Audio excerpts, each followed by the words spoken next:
اللہ جل مجدہ الکریم اپنے محبوب کریم صلی اللہ علیہ وآلہ وسلم کے توسل اور تصدق سے میری اور آپ سب کی حفاظت فرمائے۔ ہم سب کو اپنے محبوب پاک محمد مصطفیٰ احمد مجتبیٰ صلی اللہ علیہ وآلہ وسلم کی غلامی، محبت، اطاعت اور اتباع میں زندہ رکھے۔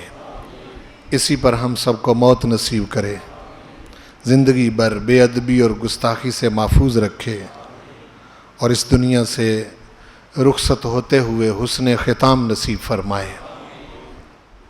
تیسرے خلیفہ راشد،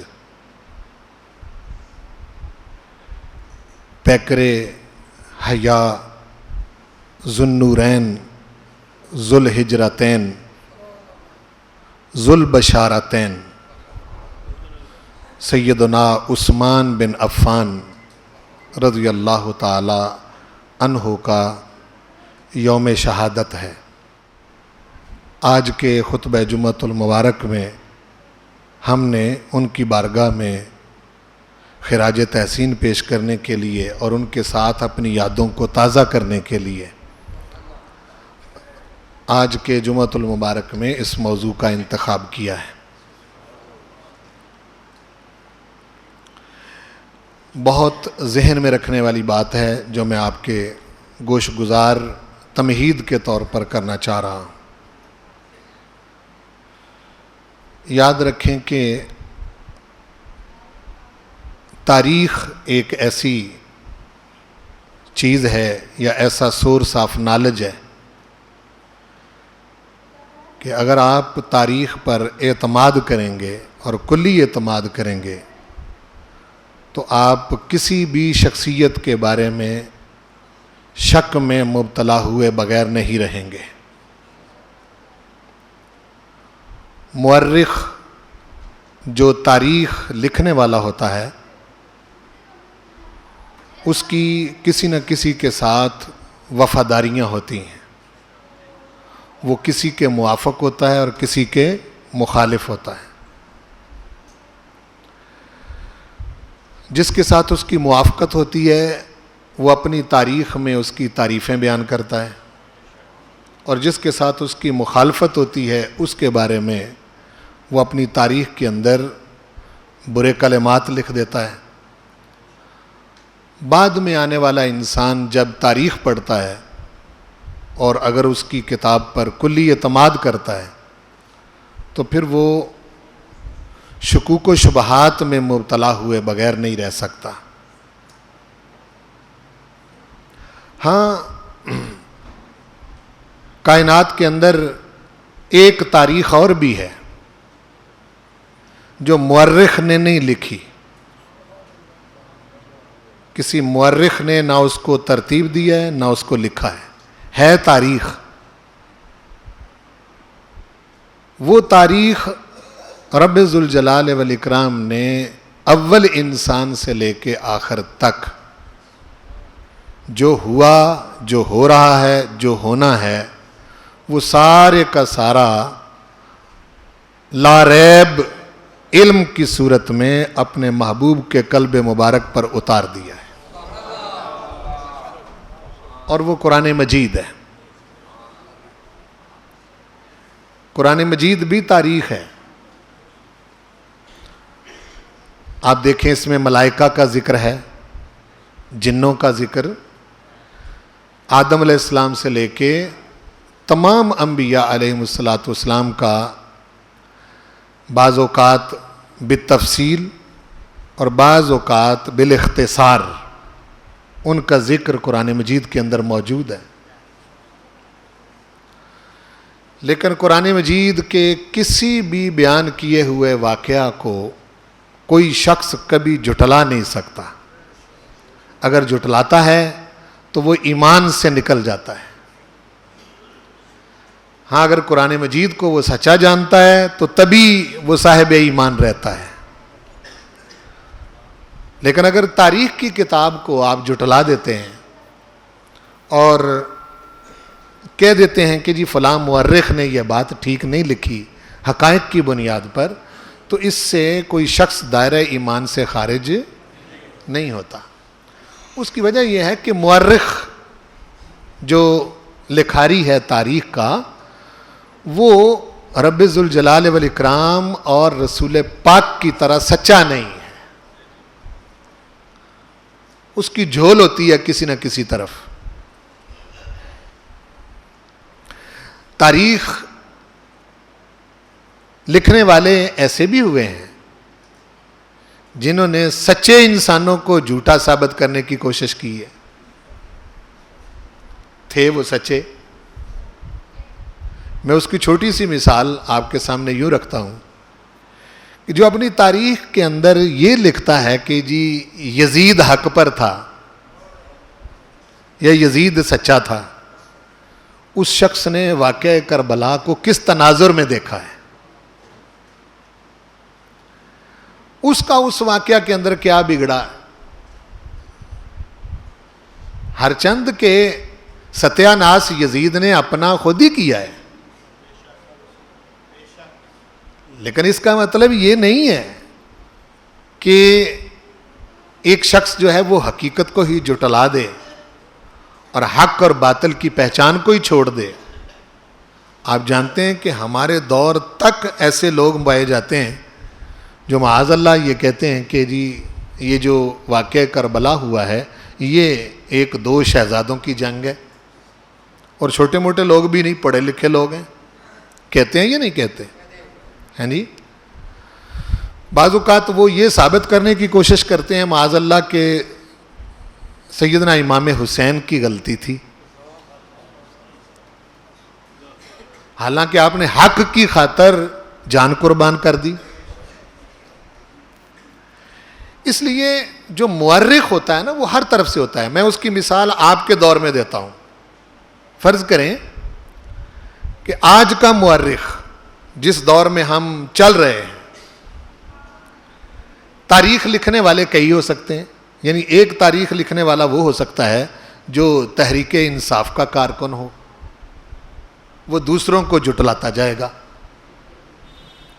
ہو سکتا ہے کہ تاریخ لکھنے والا جو ہے وہ نون لیگ کا کارکن ہو، وہ ان کی تعریفیں کرتا جائے گا، دوسروں کو جھٹلاتا جائے گا. ہو سکتا ہے کہ ایک مورخ تاریخ لکھنے والا جو ہے وہ پیپلز پارٹی کا کارکن ہو، وہ ان کی تعریفیں کرتا جائے گا، دوسروں کو جھٹلاتا جائے گا. تو جب تینوں کی کتابیں لوگوں کے ہاتھ میں آئیں گی بعد میں، تو وہ کیا فیصلہ کر پائیں گے جی؟ بتائیں مجھے. جو بعد میں آنے والے لوگ ہیں انہوں نے تو اپنی آنکھوں سے وہ حالات نہیں دیکھے، انہوں نے تو لکھے ہوئے مورخ نے جو کچھ لکھ دیا اس پر اعتماد کریں گے، تو وہ کسی نہ کسی صورت میں شکوک و شبہات میں مبتلا ہو جائیں گے یا نہیں ہو جائیں گے. اب ہمارے پاس کیا رستہ ہے کہ ہم صحیح رستے کی طرف چلیں؟ تاریخ ایک ٹال ہے. کیا کہہ رہا ہوں میں؟ ایک ٹال ہے جس پر لکڑیاں تولی جاتی ہیں، اور ٹال کا ترازو جو ہے وہ رتی ماشے کا حساب نہیں کرتا. یعنی ایسا نہیں ہو سکتا کہ آپ نے سونا تولنا ہے تو وہ ٹال پر لے جائیں. سیدنا عثمان غنی سونا ہے، میری بات کو سمجھ رہے ہیں؟ آپ اس کو ٹال پر لے جائیں تو یہ کتنی بڑی زیادتی ہوگی. ٹال کا ترازو کیا فیصلہ کرے گا جی؟ سونا چاندی تولنے کے لیے لوگ ٹال پر جاتے ہیں؟ نہیں. وہاں تو کوئی 1 کلو زائد کیا 1 کلو کم کیا، یہ چل جاتا ہے کہ نہیں چل جاتا؟ ہاں جی. ہاں، سونا اور چاندی تولنے کا ترازو وہ قرآن و سنت کا ترازو ہے. وہ کون سا ترازو ہے؟ اسی لیے رب ذوالجلال والاکرام نے اس کتاب کے آغاز میں ہی فرما دیا تھا ذالک الکتاب لا ریب فیہ، اس میں شبہ کوئی نہیں. اب میں سیدنا عثمان غنی کی ذات تو بہت اونچی ذات ہے، میں ان کے حوالے سے 1-2 حوالے قرآن مجید سے اشارے نہیں، اشارہ اور چیز ہوتی ہے۔ دلالت النص وہ ہوتی ہے کہ قرآن مجید واضح طور پر کسی کے بارے میں جو کچھ ارشاد فرما دے، وہاں اشارے نہیں ڈھونڈے جاتے۔ یعنی ہمیں سیدنا عثمان غنی کی ذات کو دیکھنے کے لیے قرآن مجید سے اشارے تلاش کرنے کی ضرورت نہیں، بلکہ قرآن مجید دلالت کر رہے، اس کی آیتیں شان عثمان بن عفان رضی اللہ عنہ پر دلالت کر رہی ہیں واضح طور پر۔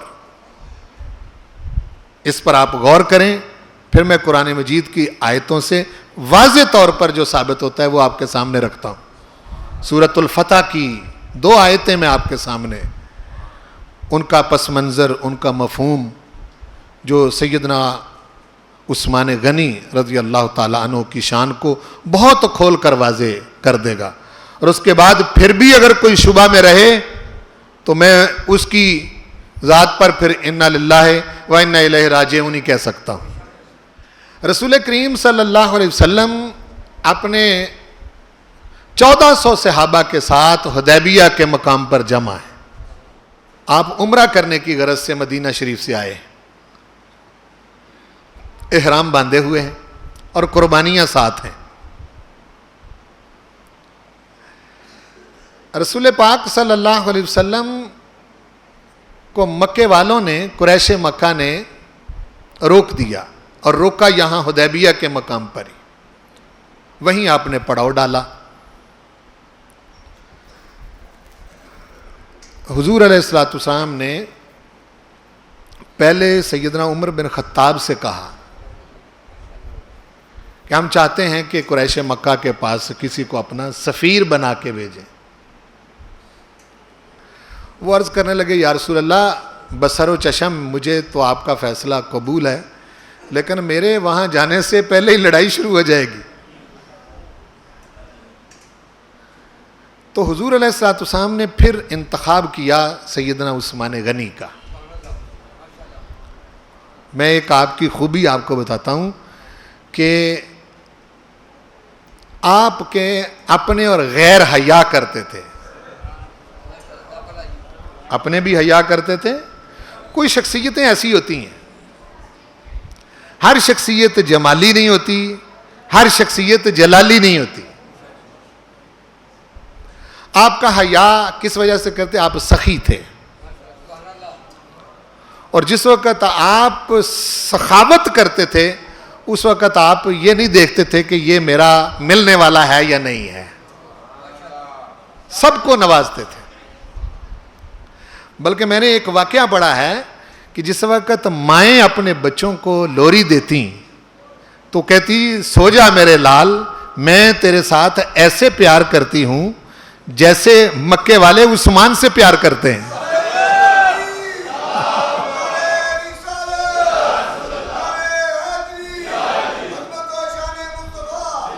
یعنی غور فرمائیں اس پر، اس سے پتہ چلتا ہے سبھی حیا کرتے تھے۔ تو رسول پاک صلی اللہ علیہ وسلم نے حضرت عثمان غنی کا انتخاب کیا کہ آپ میرا سفیر بن کے جائیں۔ اور سفیر جس نے بھیجا ہوتا ہے، سفیر کی زبان بھیجنے والے کی زبان ہوتی ہے، سفیر کا عہد بھیجنے والے کا عہد ہوتا ہے۔ آپ سمجھے نا جی؟ تو سیدنا عثمان غنی گئے، اور جو ہی آپ بیت اللہ شریف کی حدود میں داخل ہوئے، چونکہ وہیں بیٹھے ہوتے تھے، وہ قریش مکہ کے بڑے بڑے سنادید، ان کے جتنے بڑے بڑے گرو گنٹھال تھے وہیں بیٹھتے تھے۔ دار الندوہ ساتھ ہی تھا جہاں ان کی بیٹھک ہوتی تھی۔ سیدنا عثمان غنی رضی اللہ عنہ نے بیت اللہ شریف، چونکہ اس وقت آج کے حالات نہیں تھے، دور سے نظر آ جاتا تھا، جو ہی بیت اللہ شریف نظر آنے لگا، یعنی اس لائق ہوئے، تو آپ نے اپنا کپڑا لے کر بیت اللہ شریف کی طرف سے پردہ کر لیا۔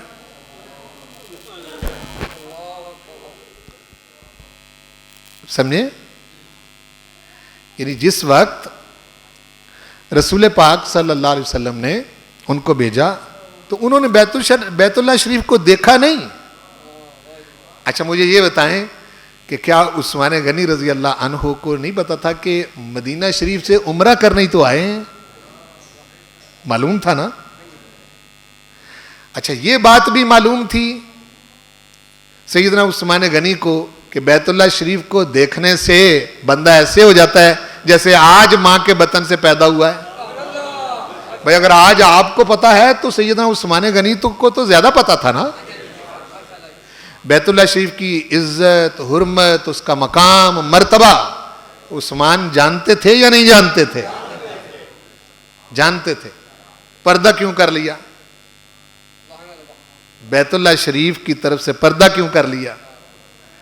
پردہ اس لیے کر لیا کہ میں اس وقت تک بیت اللہ شریف کو نہیں دیکھنا چاہتا جب تک میرا محبوب نہ دیکھے.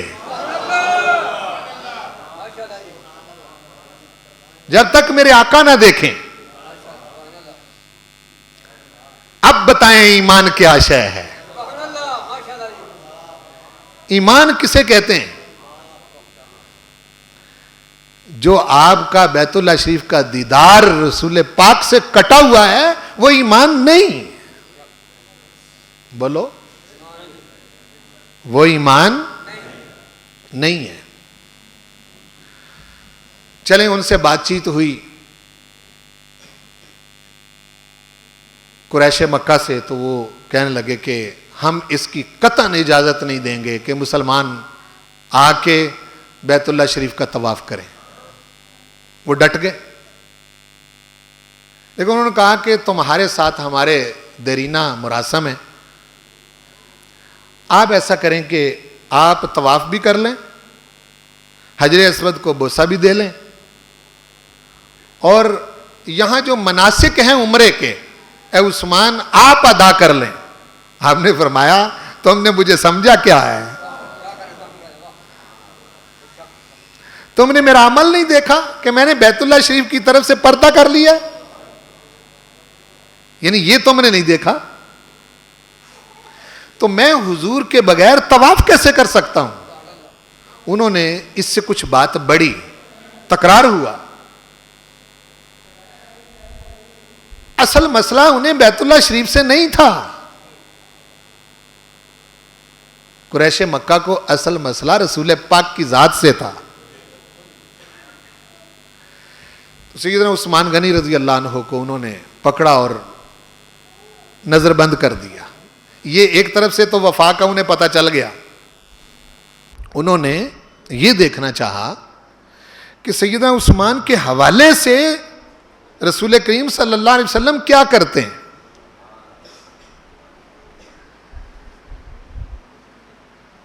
واقعہ مشہور ہے، آپ نے پہلے بھی سنا ہوا ہے. میں اس میں سے چند باتیں آپ کے گوش گزار کرنا چاہ رہا ہوں جو بڑی سمجھنے والی.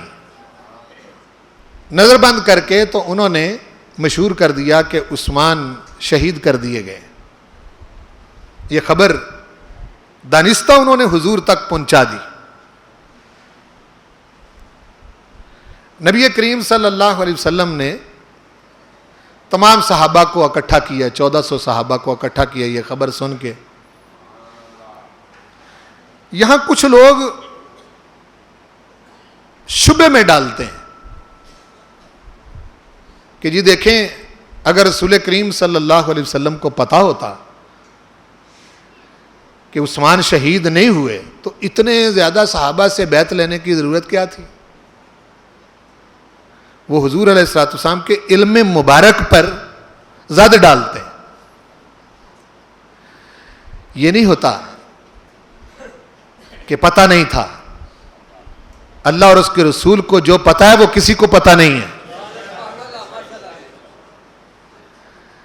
لیکن کچھ موقع ہوتے ہیں دیکھنے کے، پرکھنے کے، جاننے کے کہ جو میرے ساتھ آئے ہیں یہ کس قدر وفادار ہیں. اور ان کی وفا دنیا والوں کو دکھانا بھی مقصود تھی کہ تم میرے صحابہ کو اور میرے ساتھیوں کو عاموں جیسا نہ سمجھنا، ہم لوگوں جیسا نہ سمجھنا. میرے تمام صحابہ جنتی ہیں، بولو رسول پاک کے، بولو ذرا، حضور علیہ السلام کو جس نے دیکھا بھی نہیں، نابینا ہے اور آپ پر ایمان لایا ہے، وہ بھی جنتی ہے۔ ہاں جہاں علماء کچھ محتاط ہوتے ہیں، سکوت کرتے ہیں، خاموشی اختیار کرتے ہیں، وہ صحابہ کے بعض اوقات آپس میں مشاجرات ہیں، مناقشات ہیں، وہاں سب سے بہترین رستہ خاموشی کا ہوتا ہے۔ اولاد کا کام نہیں ماں باپ کے درمیان فیصلے کرے، بعد والی امت کا کام نہیں ہے کہ وہ دور اول کے صحابہ کے درمیان فیصلے کرے۔ یہ بات بہت سمجھنے والی ہے۔ بعض اوقات ایسا ہوتا ہے کہ دو صحابہ کا آپس میں مشاجرہ، اس کا ذکر ہوتا ہے، وہاں بہترین رستہ یہ ہوتا ہے کہ خاموشی اختیار کی جائے اور اللہ اور اس کے رسول پر اس کا فیصلہ چھوڑا جائے، اور صحابہ کو صحابہ جان کر ان کے بارے میں شبہ نہ کیا جائے۔ سیدنا عثمان غنی کی جب یہ خبر حضور کو پہنچی، آپ نے سب کو اکٹھا کیا، اکٹھا کر کے حضور علیہ السلام نے سیدنا عثمان کی ذات پر 1400 صحابہ سے بیعت لی۔ یہ بیعت ایمان نہیں، بولو بیعت ایمان، وہ تو پہلے کر چکے تھے، وہ مومن تھے۔ آپ نے فرمایا آؤ میرے ہاتھ پر بیعت کرو، آؤ میرے ہاتھ پر بیعت کرو۔ حضور علیہ السلام نے بایاں ہاتھ نیچے رکھا، جتنے صحابہ کے ہاتھ درمیان میں آ سکتے تھے وہ درمیان میں رکھے، باقیوں نے صحابہ کے ہاتھوں کے ساتھ ہاتھ لگائے، اور آپ نے اپنا دایاں ہاتھ اوپر رکھا۔ بیعت کا طریقہ یہ ہوتا تھا کہ بیعت کرنے والا اپنا ہاتھ اوپر رکھتا تھا، جو بیعت لیتا تھا وہ اپنا ہاتھ نیچے رکھتا تھا، نیچے رکھ کے درمیان میں صحابہ کے ہاتھ رکھ کے اوپر ہاتھ رکھا۔ فرمایا کہ نیچے میرا ہاتھ، درمیان میں تمہارا ہاتھ، اوپر عثمان کا ہاتھ، اوپر عثمان کا ہاتھ، یعنی ان کی طرف سے بھی ہم اس وقت تک واپس نہیں جائیں گے، چاہے حضور نے فرمایا میری جان چلی جائے، میں عثمان بن عفان رضی اللہ عنہ کا بدلہ لیے بغیر واپس نہیں جاؤں گا۔ اس موقع پر قرآن مجید کا یہ مقام سمجھنے والا ہے، جس کا پس منظر میں نے ذکر کیا۔ کیا فرمایا؟ پہلا فیصلہ، ان الذین یبایعونک انما یبایعون اللہ، سورۃ الفتح 26واں پارہ، پہلا رکوع، آخری آیت۔ حبیب پیارے، بے شک ان الذین، بے شک وہ لوگ، یبایعونک، محبوب جنہوں نے تیرے ہاتھ پر یہ بیعت کی ہے، انما یبایعون اللہ، انہوں نے اللہ کے ہاتھ پر بیعت کی ہے۔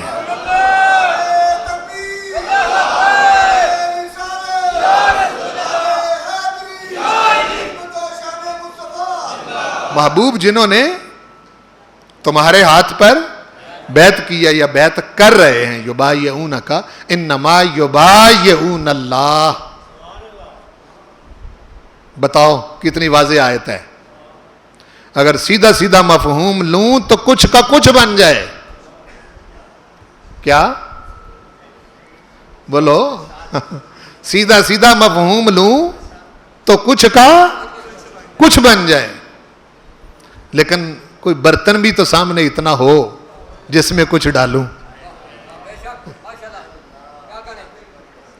بہت ساروں کو ہضم نہیں ہو سکے گی۔ ان الذین یبایعونک انما یبایعون اللہ، محبوب جنہوں نے تیرے ہاتھ پر بیعت کی، حقیقت میں انہوں نے اللہ کی بیعت کی ہے۔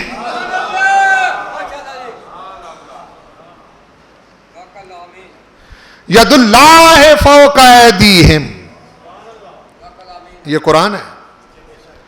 اللہ کا ہاتھ ہے ان کے ہاتھوں پر. اب اللہ کا ہاتھ ثابت کرنا مشکل ہے. بولو اللہ کا اس سے مراد کیا ہے؟ اللہ کے ہاتھ سے کیا مراد ہے؟ کیا معنی پہنائیں اس کو؟ اردو کے دامن میں تو کوئی لفظ ہی نہیں جو اس کو واضح کرے. ید اللہ فوق ایدیہم فمن نکث فانما ینکث علی نفسہ. جس نے یہ بیعت توڑی وہ اپنے بیعت توڑنے کا خود ذمہ دار ہوگا. ومن اوفى بما عاهد علیہ اللہ فسیؤتیہ اجرا عظیما. اور جو اس عہد پر برقرار رہا اللہ وعدہ کر رہا ہے اللہ اس کو اجر عظیم عطا کرے گا. سیدنا عثمان غنی رضی اللہ عنہ کی ذات پر بولو، کھل کے بولو.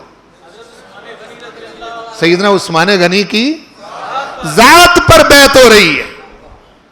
جب حضور علیہ السلام کے وفاداروں کا ذکر آئے تو پھر سینہ کھل جانا چاہیے، دماغ سے گھٹن نکل جانی چاہیے.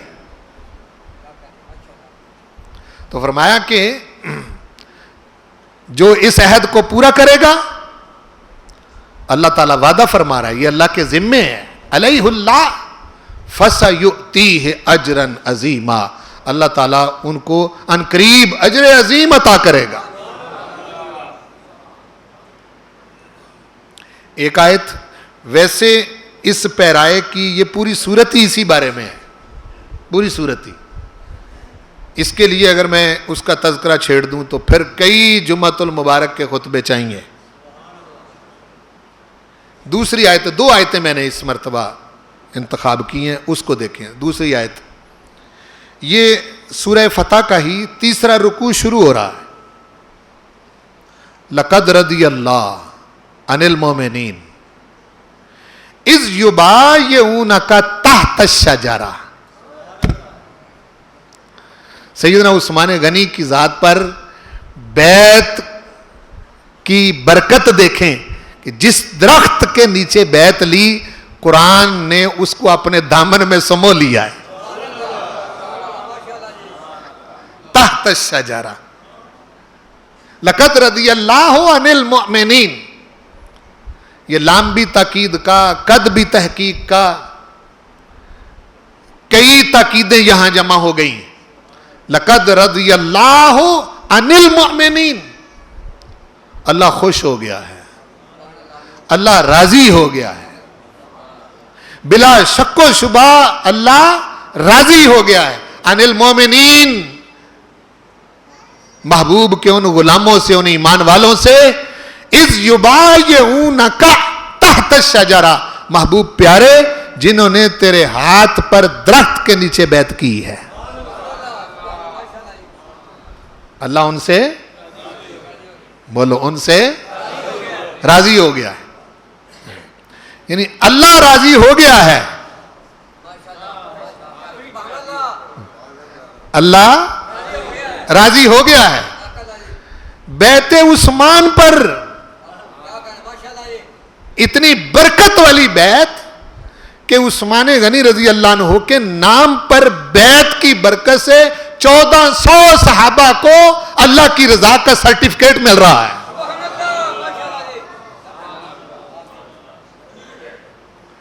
غور کیا آپ نے؟ لقد رضی اللہ عن المؤمنین.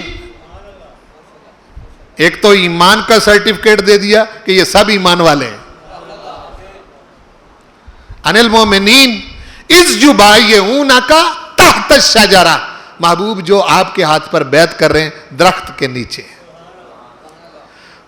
اور پھر بہت خوبصورت بات ہے، کیا مقام ہے. فرمایا فعلم ما فی قلوبہم، محبوب جو تیرے ہاتھ پر بیعت کر رہے ہیں ان کے دلوں میں کیا ہے میں نے اس کو جان کر ان پر راضی ہوا ہوں. علم، جان لیا اللہ تعالیٰ نے، ما فی قلوبہم، جو کچھ ان کے دلوں میں ہے. جو کچھ ان کے دلوں میں ہے. پھر فرمایا ایک اور گارنٹی دی, فَأَنزَلَ السَّكِينَةَ عَلَيْهِمْ, محبوب یہ جو تمہارے ہاتھ پر بیعت کر رہے ہیں, میں نے ان پر راضی ہو کر, ان کے دلوں کی کیفیت جان کر, میں نے ان کے دلوں پر سکینت اور تسکین نازل فرما دی ہے. اور یہ جو مظاہرہ محبوب تم نے کیا ہے نا, کہ تمہارے ہاتھ پر 1400 صحابہ بیعت کر رہے ہیں سیدنا عثمان غنی کا قصاص لینے پر, تو جو حضرت عثمان غنی کے قصاص پر تمہارے ہاتھ پر بیعت کر رہے ہیں اور سچے بھی ہیں, دلوں کے اندر وفا بھی ہے, وَأَصَابَهُمْ فَتْحًا قَرِيبًا, ان کی اس وفاداری کا صلہ یہ دے رہا ہوں کہ یہ جو تم یہاں سے حدیبیہ سے واپس پلٹ جاؤ گے, اس کو محبوب شکست نہ سمجھنا, یہ فتح قریب ہے, یہ فتح قریب ہے, آن قریب یہ بہت بڑی فتح میں بدل جائے گی.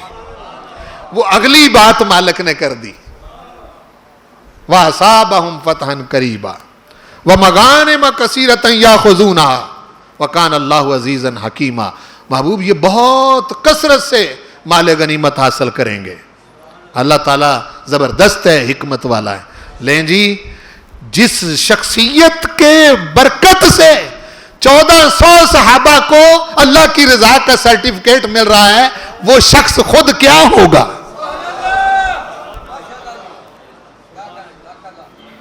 بولا نا جی, وہ شخص خود یعنی کس مقام پر کھڑا ہوگا.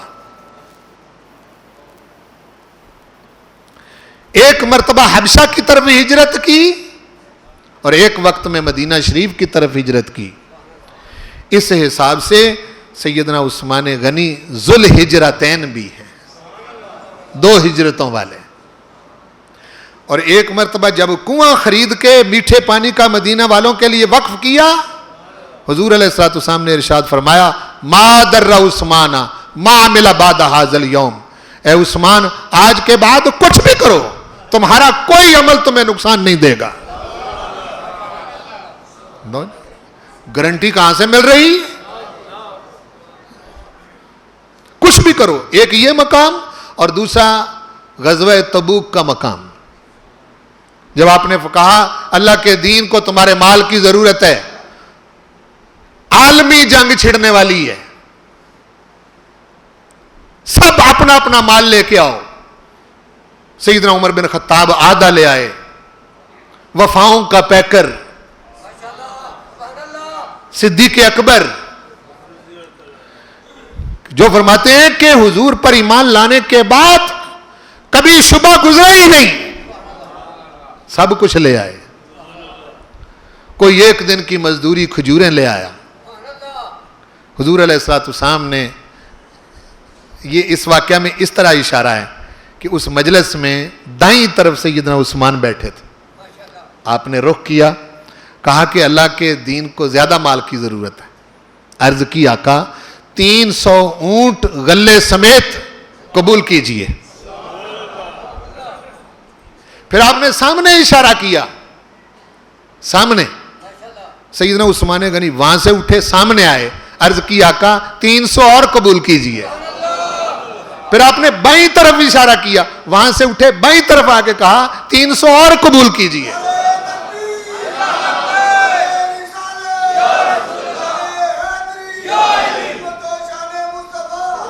900 اونٹ غلے سمیت حضور علیہ السلام کی خدمت میں پیش کر کے عرض کی آقا 70 مشاق جنگی گھوڑے بھی آپ کی خدمت میں پیش کرتا ہوں.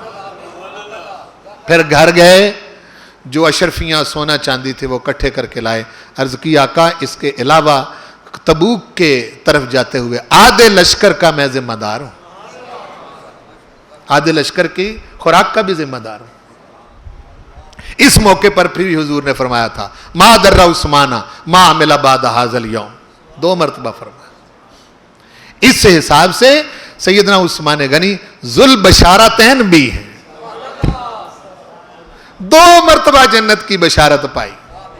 اور رسول پاک صلی اللہ علیہ وسلم نے اپنی 2 صاحبزادیاں یکے بعد دیگرے